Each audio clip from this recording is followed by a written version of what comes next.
Ako po sa Emelsan, DTF operator dito sa TIT1 Luna. Ginamit ito ng 6 na araw na may bilang na 144 meters na run this week. Ito naman po ang aking printed head area. Ang huling palit ng color yung July.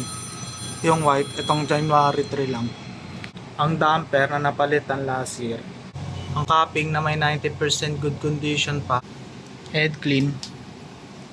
Linisin ang wiper after head clean. Nozzle check and po, buo naman po siya. Ang ink system na tama lang ang label. Ang waste tank na dinispose ng Sabado. ABR tsaka ground wire. Ito naman po yung stock namin ng anyos. White tsaka powder. DTF film. Ito naman po yung records na nagamit na CMYK white. DTF film. Powder. White. Powder. Cyan. Yellow. Daily output records. At weekly daily checklist, wala naman po kaming in-house order. Thank you po.